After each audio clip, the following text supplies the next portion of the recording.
Recently, we started a series on our site, truthovernews.org, of articles on Obama, specifically detailing how Obama undermined US democracy and continues to do so.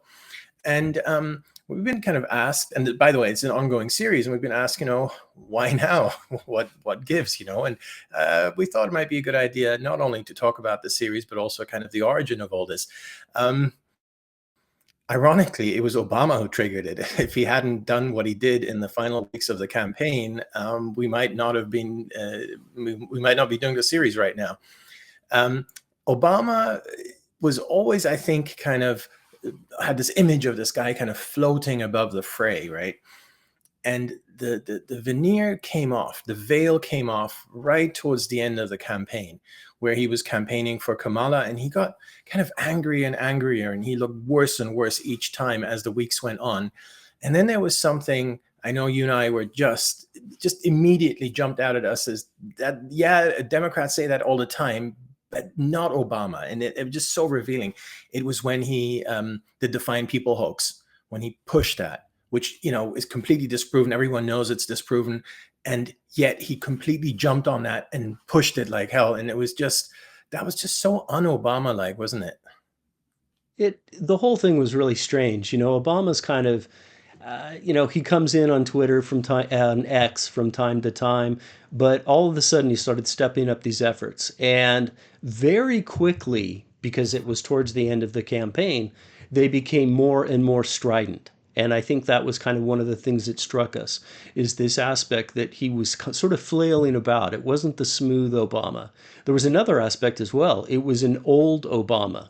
It was suddenly we saw a weakness, a chink in the armor, a weak Obama, a frail Obama, a strident Obama, sort of suddenly realizing like we're going to lose this thing and I've got to do anything I can to kind of cling to power as sort of the background puppet master. And one of the things that struck me more than anything was the responses that he got. Typically, if we would wade into Obama's posts and you post something negative, historically speaking, you would just get attacked by the left. And instead, if you go under any of Obama's recent posts, what you'll see is just an onslaught, an overwhelming response of, we're done with you. Your time is past. We're tired of your division. And I think in many ways, the response to Obama is emblematic of why the election went the way it did. Is that so many of the things, the veneer of DEI, of woke, all of those things, people are finally, it's okay to push back on them. And I feel like that fever dream is breaking a little bit. And we're seeing that maybe Obama's kind of the tip of the spear of that. And we're seeing that in the responses to Obama, that this crap doesn't work anymore. People are tired of it and they see through it. And it was really notable. Both you and I talked about this quite a bit. And, we've both written on Obama, what he's done in the past. There's so much to be written about. And, we thought, you know what? Why not just start exploring what Obama did, because he changed so much? I mean, to be clear, we both know that Obama's got his own set of bosses, and we're not even sure who those people are. But he's the face, he's the direction, and ultimately, whether it's Obama or the people behind Obama or both, that's kind of what brought us to this place. And so, what more of a worthy topic to explore than the various things he did to bring us here? Very much so. I recall the downfall was pretty rapid, and I think this is worth highlighting. There was, as you kind of mentioned, every time we see Obama, or we saw Obama over the years, as much as we may dislike him, we may dislike what he did, we may dislike his policies, we always had to admire the presence, the personality, the charm, all of that. That he just is very. He was a total natural at those things. And part of the magic was to appear above the fray, not to get dragged into mud fights and so on and so forth. And do you remember right after the debate where Biden had his meltdown? Biden and Obama were at some fundraiser. I think it was out in LA. And this That was probably was. June, July, something like that.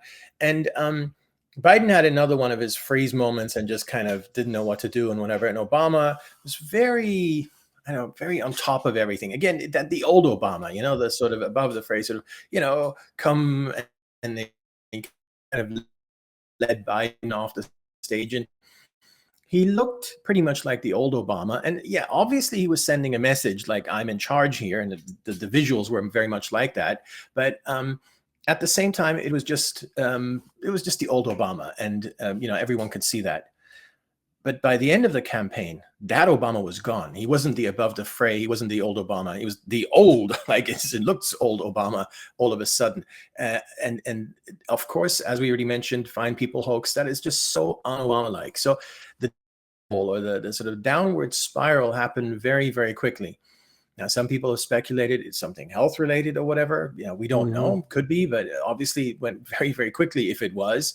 Um, or it was the impending doom he could understand. I mean, internal polls and just looking, and he's a smart guy. I mean, no, whatever you say about him, he's a smart guy.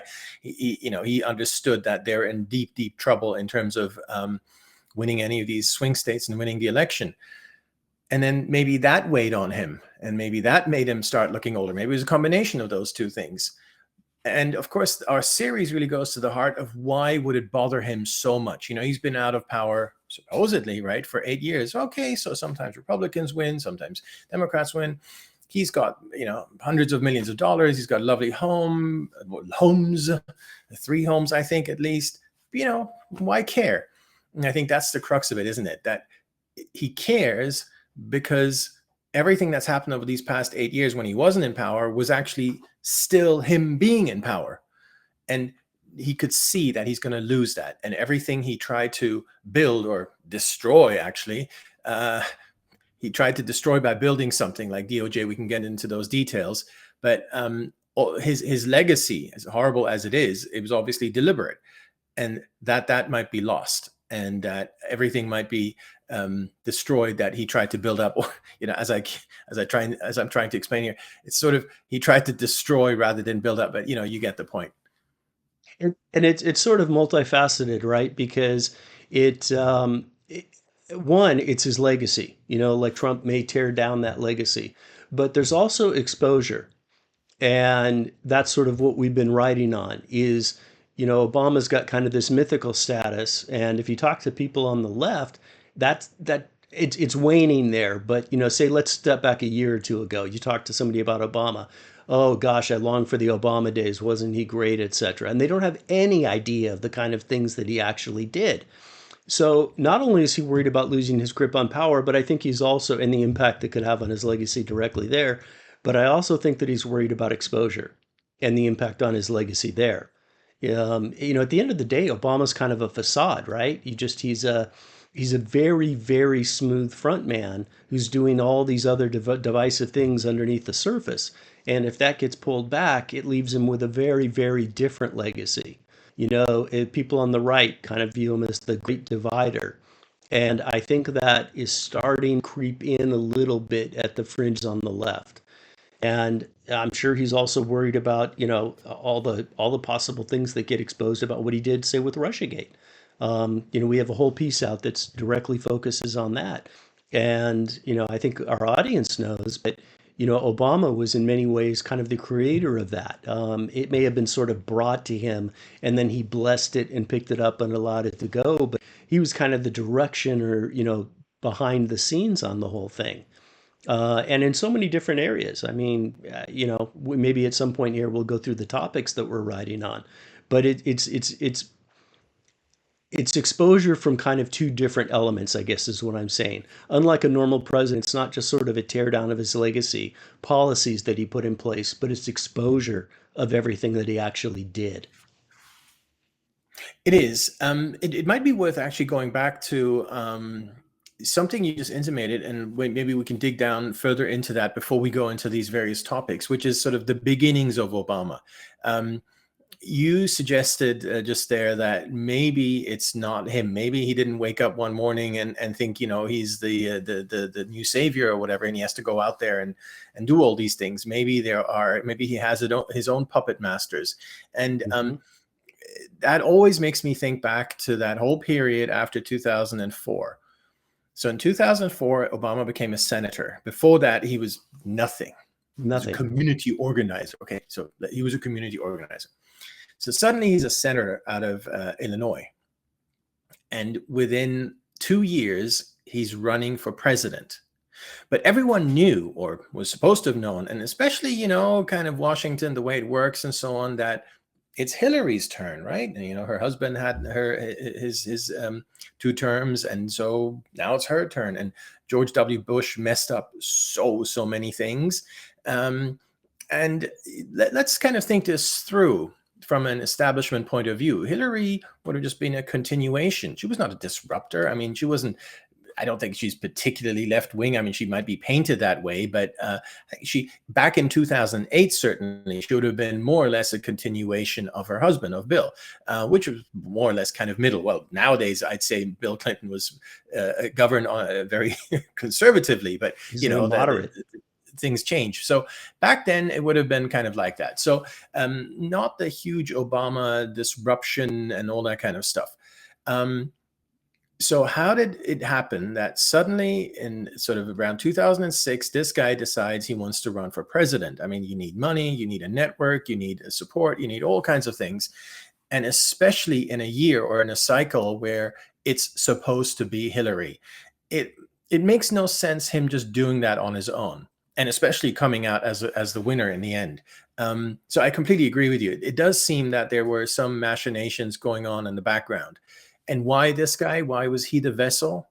Well, obviously, you got the whole DEI aspect, even though I don't think it applies to Obama in the sense that, that guy is super smart all on his own. Doesn't matter whatever other background he has. But um, somehow he was chosen as the vehicle to disrupt things, but disrupt things in a bad way, disrupt things in a DEI way, disrupt things in well, basically undermining the United States of America.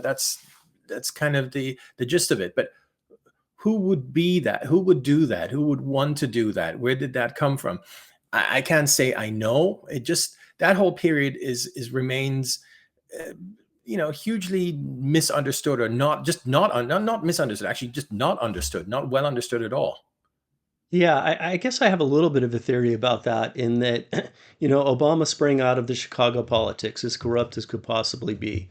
But there's another element to the Chicago politics as well, and that's sort of the Alinsky school, et cetera, which really has its roots. You have to go back to Gramsci. I mean, Alinsky didn't invent any of this stuff, which what I'm really talking about is the elements of Marxism. And, the Clintons are a lot of things, but one thing they aren't is Marxist. As you mentioned, Bill Clinton, the way that he ruled today, I think of him as a kind of a moderate. Today, he'd be viewed really, frankly, as a conservative, which is kind of shocking. But Hillary Clinton would have been sort of more of the same of Bill, right? She's a continuation. She's not as polished. She's much less likable. She doesn't have his star power. But in terms of policy, she knows policy well. I don't agree with her policies, but she's capable. She would have been a continuation of that. I view the introduction of Obama. I don't know who it was who brought him up, the powers behind him. I don't have a grasp of that. But what I do see that as is this internal fight on the DNC side between the Marxist progressive elements of that party and the more traditional elements of the party. And when Obama beat Hillary, I saw it as the Marxist kind of DEI woke progressive, you choose your own word, that was the group that won. And ever since that time, I've said I don't know how many different times that I viewed the progressive element, the extreme left as this anchor around the neck of the Democratic Party, dragging them inexorably further left and out of control. And I really think it was that element that won to put Obama up over Hillary, because by rights, Obama should never have been in place, right? He shouldn't have even been able to rise through the primaries. It was Hillary's turn. So clearly there was some sort of internal struggle going on at the Democratic Party. And I think it was the Marxist element, and I think they won. And I think that's part of what brought us to where we are today, where we look around and we just sort of, are blinking, wondering what happened. How did everything get so utterly insane, so utterly crazy, so quickly? And I think that's probably the reason. And Obama couldn't implement all that change during his tenure. He needed somebody like Biden to be able to push all the craziness into place. Well, and the deep state during Trump's tenure, but we can get back to that in a moment. I mean, let's try and maybe just go through the chronology of it all, which more or less aligns with the articles we've been putting out on this. And by the way, there's some articles to come. Um, I think probably one of the most important things, and certainly one of the first things he did when he got in, is the whole judiciary, changing that around. Now, they they called Marcus called this the march through the institutions. So it takes a long time, but they're aware of that. They're patient. They're willing to do that. And what they do is they plant all their own people within the institutions. And over time, they populate, bigger and bigger portions of the institutions, plus the older ones die or retire, and then their ones rise. And, that's the march through the institutions. And the most important institution that they did that to, Obama did that to, and he seeded that really. It was like literally from day one, is the judiciary. That was also our first article that we put out on Obama, and that's why we did that as the sort of the leading one. If you just think of judges, nowadays you can almost certainly tell the outcome of a case before it's even brought, or Right. immediately as you file it, because when you file a case in the federal court system, you get assigned a judge supposedly randomly. I always have my doubts about that because, for Yeah. instance, when Jack Smith filed his case in the DC federal courts against Trump on this January 6th crap, um, if you go through the entire list of judges in DC, the worst one, by far the worst one you could have picked, and there's like several dozen. The worst one is Tanya Chutkan. And that's the one that was assigned to the Trump case. Oh, whoa, how random, right? Anyway, leaving that aside, um, even if it is random, once you've marched through the institutions, once you've populated the whole place with your own people, well, it doesn't really matter whether it's random or not, because you just get assigned those judges. But the point being that once you file a case and the judge is assigned, you can almost invariably tell the outcome if it's an Obama judge or if it's a Biden judge, because the Biden judges have followed 100% in the same vein as these Obama judges. They're just of a completely different quality. Suddenly you get the Ketanji Brown. Suddenly you get the Tanya Chutkins. And I don't mean women. I mean ideologically, you get those types Hmm. who are not judges in the sense of what a judge is supposed to do, is supposed to look at both sides and decide who's right based on the law. No, they're policymakers from the bench, and their policy, their ideology is Marxist or extreme leftism, DEI, all that kind of rubbish. Whereas if you get assigned, say, a Clinton judge, you can deem yourself pretty lucky. And that's the thing, right? If you get a Carter judge, wow, Reagan obviously, and so there's this huge, sometimes to be fair, Clinton judges would tend to be maybe a bit more leftist and so on, but these disparities were never that big. You couldn't just tell back in, say, you brought a case in the 2000s or in the 1990s, whatever, you couldn't immediately tell the outcome of a case.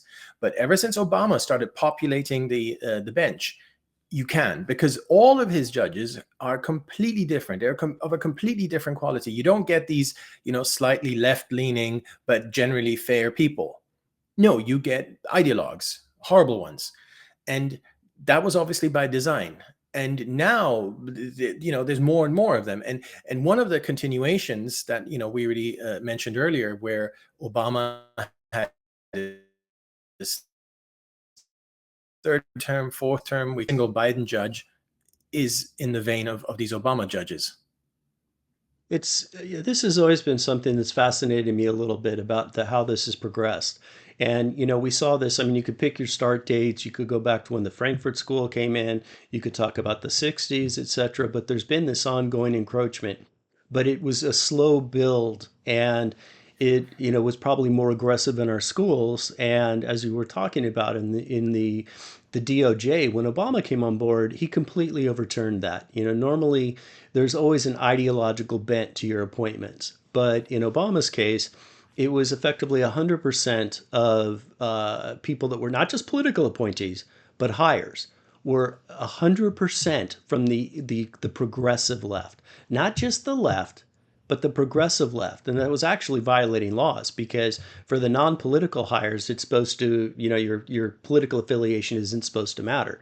But there was actually an assessment that was done of that, looking at all the resumes and ascertaining these people's background, and it was 100% that it was extreme left. So it was this complete change within the DOJ. And the DOJ is effectively what you do at the DOJ, everything is downstream from there. And that fed its way not only into, the attorney generals and, think about the Soros AGs that we've seen in place, but it fed, as you were talking, through the judges and everything else. So the entire judicial, it was something that Judge Bork had warned us about this back in the day. And for people who aren't familiar with his writings, they're worth looking at. He referred to them as Olympians. And what he was warning us was the power of judges. And that once in place, they're effectively in there for life. And that if you alter that system and shift it left, that's maybe one of the foremost tools for implementing Marxism and shifting the entire country. Because once you've done that, there is no backstop. And even now, we find ourselves in a place where really the only judicial backstop that we have is now at the Supreme Court, and only by a margin. So thank God we have a conservative court at the moment. But that really is kind of the last backstop because most of the courts have already been completely altered and completely polluted. And all of that was put into place by Obama. And people, yeah, they realized what was happening, but they didn't really push back against it. It was kind of one of those things that it became an issue only when it was already too late. Um, And they're and here we continuing. are, They're continuing as we speak. They're still right? appointing these horrible, progressive, ultra left judges um, who it doesn't matter whether Trump comes in 2 months or not. These guys, as you mentioned, are there for life. So those are appointments that Trump could have had, but now he doesn't have because they're pushing it through during the lame duck period. Now, there's some discussion as to, whether if Mike Brown or whoever had shown up, whether those judges would have gone through or not. Um, I don't know. I mean, it relies on Kristen Sinema, who was Democrat. Now she's independent. Now she's voted against these in recent weeks against this flurry of new judges that are being pushed through. Um, Kamala might have cast a tie-breaking vote as vice president. She's out in Hawaii. So, there's a lot of ifs and buts and whatever. I don't know what would have happened if every single Republican had showed up, but I would like to have known. I mean, how can you not show up? At least try and get to 50 and then see what happens. Maybe they'll fly Kamala back or whatever and get the judge through anyway, but at least you tried. But they're not even trying to stop these judges. And again, this is not something Wasn't to, Ted Cruz out dicking let's around? gloat because in 2 months' time it's going to be our turn. No, it's not going to be your turn because all these spots are taken. They're gone. You're not going to be able to fill them, and they're gone for the next 30, 40 years. So this is, as you say, this is extremely, extremely bad that all these places were filled, beginning with Obama. And then, of course, with Biden just continuing on the same path. And as you also say, that Obama did the same thing over at the DOJ. That's easier to fix because those people can, in fact, be fired. Mm-hmm. Well, it's not going to be easy, but you will be able to eventually replace these people. I mean, when Trump arrived in January 2017, Obama had completely changed DOJ, and unfortunately, in his 8 years, right? But unfortunately, I don't think that was understood well enough at the time It was because not. a lot of Republicans were completely naive about it. I mean, just think of Sally Yates, who was Deputy Attorney General. She was kept on into the Trump presidency. How's that even possible? I mean, from today's perspective, it's just this is you cannot do that. You cannot have someone in charge who is diametrically opposed to you and very openly so, and will just undermine and sabotage anything you do. All these people have to go on day one. But of course, she was at the top. And as you go through the ranks, and we saw that with Mueller and the people, some of his secondments that ended up with his inquisition, they came out of DOJ and they were just as bad. And you look at all these attorneys they got there, they were just as bad. And it was just because Obama had completely turned that place upside down in the worst possible way, namely by seeding it with progressive ultra leftists. And that changes everything because those are the people who enforce the law. And then or not, depending on whether they like you or not. And then, of course, in the judiciary, they're the ones who have the final say. Well, if the ones on DOJ who enforce it and in the judiciary who have the final say, if they're all on the same side, if they all want to destroy America, there is no backstop. As you say, that the only tiny one is the Supreme Court. But as you also mentioned, that just comes down to whoever happens to be on it. And at some point in the future, it won't be a Republican majority anymore. That's just a question of time. I don't know if you remember, but it always stuck in my head. They're also very deceptive about it. And the example that I'm thinking is Preet Bharara. And he was I think he was out of SDNY. Was that right? I Yep. can't remember. And he was typecast as this really tough, hard as nails prosecutor. And he was basically typecast as he was conservative, that he put up with no corruption or anything else. And he comes on the scene, and he's one of the absolute worst. He refused to even step down as part of general protocol. He's still out there to this day, one of those many talking heads. But here was a guy that was actually being put up as being a conservative face, and he was anything but. And that's kind of how they did it throughout. Maybe one other thing to just discuss before we move on is how Obama also used the DOJ with Eric Holder. They established something called the DOJ slush fund, where they took in a huge amount of money from settlements from the financial crisis. And what did they do with that money? They blackholed it to be used within the government as they saw fit. One of the uses that we do know about is the creation of all the leftist progressive groups that are with us to this day. They were funded by taxpayer dollars, by money that should have gone to taxpayers, and instead went to fund groups that they favored. Moreover, there was extra credit given to corporations, like they'd get triple credit donating to them. So it was literally billions of dollars flowing into things like La Raza, etc. Some of these groups don't exist in their exact form anymore, but all these leftist groups, the same thing. They just change names and they reformulate under a new corporate structure. But that's part of what he did at the DOJ, is all these leftist groups, which are so numerable we can't keep track of them. Those were effectively created under Obama with taxpayer money. Well, Hans, it That's looks right. like you And froze. Oh, you're back. Okay. as we shift here to RussiaGate, we should also mention the FBI. The FBI, of course, sits underneath DOJ. DOJ is the parent body. That's often forgotten. And so what happened at DOJ under Obama happened within the FBI. All the upper echelons were replaced with basically Obama flunkies, leftists, progressives, people like that. Not, you often hear that from old standing former people in the FBI who knew how it used to be, where the place was run basically by cops. But it became so under Obama that it was run by lawyers, progressive lawyers. And that, of course, had a huge effect on the Russia collusion scam, because it would not have, you could have never had a Russia collusion scam, of which we're going to get to this now. Obama was a big part. You could have never had it without the FBI being in the hands of basically Obama flunkies. If it all been like old school FBI, basically cops, there'd have been no Russia collusion scam. Same thing applies to the military. Yeah, If you hadn't, the military got politicized, then generals knew how they had to behave to kind of rise up the ranks, and it just utterly polluted our military as well. So I don't think it's as taught. I don't think it's as pervasive. Where, say, the FBI, I think both you and I view it as sort of 100%. The whole thing's polluted. The military, I think that's less so. I think it's at the upper echelon, and if you got rid of those people, you'd find a much more normalized structure below. But nevertheless, it's just another example of the type of things that have been done. Do you want to just touch on the RussiaGate scenario that we have out there? so on RussiaGate, I'm just going to try and keep it short here, just so that we cover our bases. But again, if anyone wants to read up on this, it's on our truthovernews.org website. What's not really appreciated or widely appreciated is that Obama was right there at the start of RussiaGate when he was told about RussiaGate. Literally, he was told in July of 2016 that this is all Hillary Clinton's campaign team who've concocted this hoax that they're going to use against Donald Trump, whereby they're going to say that Donald Trump is an agent of Russia. It is completely preposterous. And I think anyone who has a functioning brain, but who is fair-minded, who is honest, who is sane, any of those kinds of adjectives.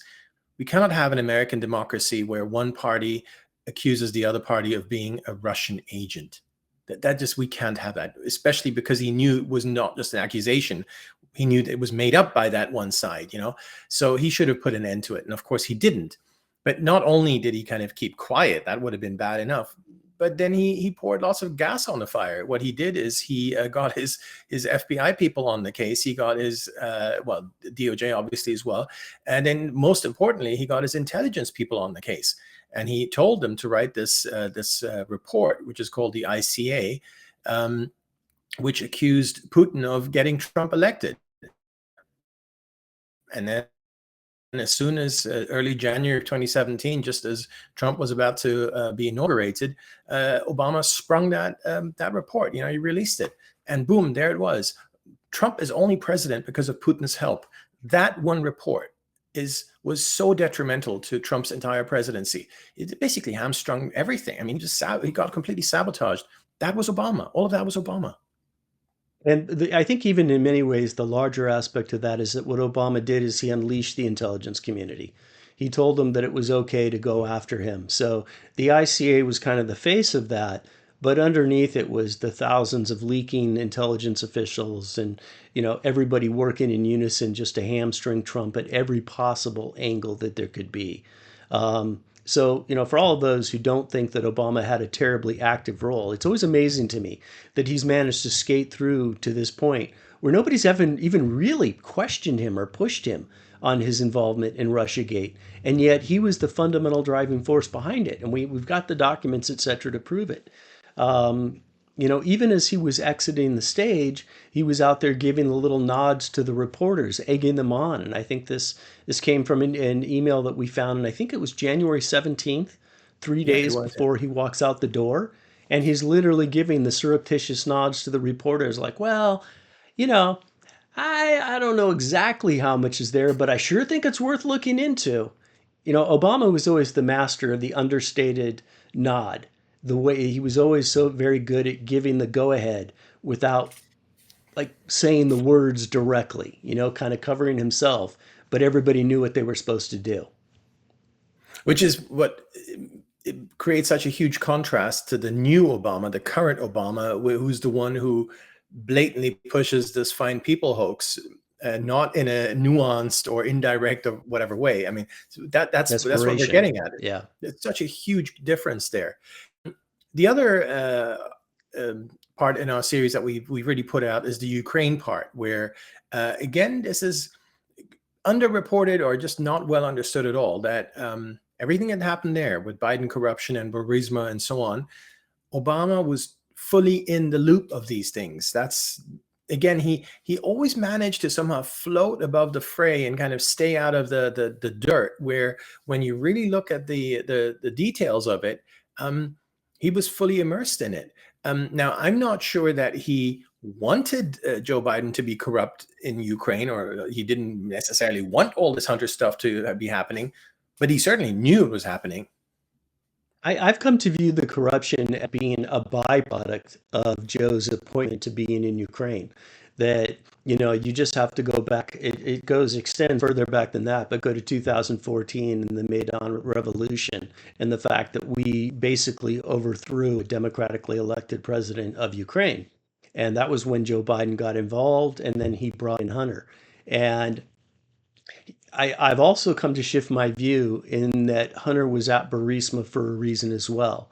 And that is the fact that Burisma represented an agglomeration of Ukrainians' natural gas resources that had been illegally gathered up by Mykola Zlochevsky, an oligarch who was ironically part of the former government that they overthrew, yet they embraced him. And Zlochevsky had gotten all these licenses for various components of Ukraine's vast natural gas fields and agglomerated them under the Burisma name. And I think that's part of the reason that he was there, is that it was effectively a chance for a natural asset grab during the whole revolution point. Yeah. Be that as it may, go ahead, Ben. No, no, no, go on. Sorry, I didn't mean to interrupt. So Now, be that as it may, what I'm trying to say is that there was some official reasons that we got involved with Ukraine, and they were geopolitical in nature, and that was the driving force. Yeah, I think it was a pushback against Russia. It was a further establishment of NATO. It was natural resource grabs, all the things that we've done for decades. And the corruption of Joe Biden was kind of a little mark on the side, really. It was just a little extra kind of candy if you get, that he was able to pull off. Obama had to know of it. He probably just viewed it as a necessary evil. But I think the turning point came when a second round of investigation started at Burisma, and suddenly the Bidens were drawn into it much more firmly. And we've talked about this many times. The Vadim Pizarski emails, et cetera, that happened in November 2015 that led to the removal of Victor Shokin as prosecutor. I don't think the Bidens ever wanted to be drawn into that level. I think they just sort of incrementally got there by taking more and more money. And all of a sudden, they're in a position where they have to do something with the prosecutor. And, that's kind of where I think effectively a cover up plot began is wait a minute, we can't have all of this come out. And you saw a very natural march in the first half of 2016 of them very carefully removing Shokin and then going through two steps to get the proper prosecutor in who would close the Burisma investigation down, just kind of tie everything off, get rid of the money laundering allegations that were coming out of Latvia at the same time. And everything was sort of just tied up. And I think they thought they had it wrapped up, except for one element, and that element was Trump, who was ascending at the same time that they were trying to wrap up their operations in Ukraine. And suddenly Hillary Clinton would have been fine. She would have just papered over all of that and everything would have been good. Trump was asking questions, he wouldn't. That's, I think, I guess what we're trying to say in a long roundabout way is that what was going on in Ukraine, not just the Biden corruption, but the overall government actions in Ukraine, all ultimately may have been the kind of deciding the origins of Russiagate, if you will. That it wasn't just as simple as we don't want an outsider like Trump. We don't want an outsider like Trump because we don't want to have things made public that he could uncover, and we need to Yeah, attack him for that purpose. yeah, I think that's right. I mean, it's multi-causal. Uh, Yeah. all these big hoaxes always are multi-causal. Obviously, the fact that Hillary was looking for a hoax against Trump, well, every campaign does that. Maybe not to the extent that the Clintons do it, but at least Yeah. everyone looks like, okay, what's the most potent issue to attack with? And so they came up with a Russia hoax. And I agree with you. The Ukraine part, covering up what happened in Ukraine, was at least part of that reason. Because once you tar Trump as a Russian agent, he can no longer be a neutral arbiter or even commentator on anything to do with Ukraine, because after all, he's in Putin's pocket. So you've kind of taken him out of the equation on that, or at least you've tied his hands. So absolutely part of that. Plus, he doesn't want anything to do with this Russia collusion stuff. So he tries to wash his hands. And by washing his hands, you hope he's not going to touch anything to do with Ukraine. Like when his campaign manager, Manafort, was accused of something to do with Ukraine, not Russia, what did Trump do? He fired him immediately. I think that was a bit premature, but ultimately it was probably the right move because he only had a couple of weeks left in the campaign, and you don't want every morning to have to talk about Manafort. So, but that tells you the hoax was actually well thought through, because forced Trump to do things, or these sanctions that Trump kept imposing on Russia. He was doing that in part to show his bona fides in terms of not being, a Putin agent, even though the whole thing was a hoax. So I think that was certainly part of it. I mean, another part of it, of course, is you bring in the neocons, the Cold Warriors. I mean, there's a bunch of reasons why Russia was sort of the perfect hoax. But I agree with you. The Ukraine part is underestimated among those reasons, and it was certainly part of that. And just a last word on that, maybe in terms of Obama not knowing, or no one talks about him knowing. Throughout the entire, I mean, starting with the coup in 2014, that was his official, his undersecretary Victoria Nuland, who pulled that off. His ambassador Jeffrey Pyatt, who pulled that Right. off, and his vice president Joe Biden. Those three did the coup. Of course, he knew. when the Burisma stuff crap hit the fan in late 2015, even the New York Times had an expose about it. Can you imagine how, relatively honest they still used to be back then, before Trump was this big, this big threat to them? Um, they ran an expose on the Biden corruption in Ukraine. This was in December of 2015. There's no way in hell that Obama didn't know about that. His energy czar, Amos Hochstein, was front and center of the whole thing. This is Obama's energy czar, not Biden's. Obviously he knew. So, yeah, I agree. He knew, and he was very happy to cover it up, and that might be a reason why he was so engaged in pushing this Russia collusion hoax, even though he knew it was all made up by Hillary. Yeah, a couple points there. One of the things that I always kind of think of that you just kind of can't get past, and that is the $1 billion loan guarantee that Joe Biden came to Ukraine with. It had already been approved by the DOJ, signed off by Obama, signed off by Hochstein. Everything was in place. It was done. And then he used that as the holdup over Ukraine to fire Viktor Shokin. So that thing was supposed to be, it was finalized in November, and it was supposed to be signed in December 2015. And Joe Biden held that up not only until after Viktor Shokin was fired, but until 2 tiers later. They got an interim prosecutor. He didn't fit the bill. They got rid of him, and they brought in a politician as the new prosecutor. And it was only after Biden had a phone call with what was it, Lutsenko? I always get the names backwards, but they got him in place. I think it was Sevrov was the interim, but they got the final prosecutor in place, and only then, after he had a phone call with Poroshenko, did he sign off on the loan guarantee. And that was in the middle of May, 6 months later. It's impossible that Obama didn't know. Famously, when Biden was out in Ukraine and he was trying to get Shokin fired, Poroshenko pushed back and said, "Well, I'm going to call Obama." And what did Biden tell him? Go ahead, call Obama. In other words, Obama knew. There's no way that just Joe Biden acting alone held up a $1 billion loan guarantee to Ukraine for 6 months that had been approved by Obama without Obama understanding fully the reasons for doing that. It's Right. impossible. No chance. Right. Before we wrap it up here, I think we should give a quick kind of look forward to what else is coming in terms of articles on this that we have in the pipeline. I mentioned earlier third and fourth term, and you and I always argue offline. Well, not argue, kind of just more like discuss. Where are we now in terms of Obama's terms? One thing we can say for certain is there is no fifth term, because that's over now. Trump 2.0 is not going to allow that. Now, Mhm.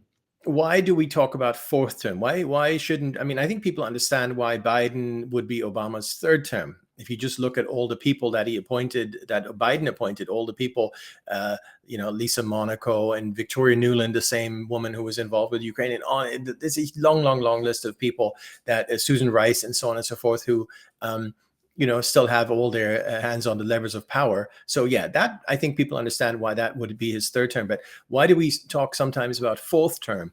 And in how far is that true or not? Well, that would be the third.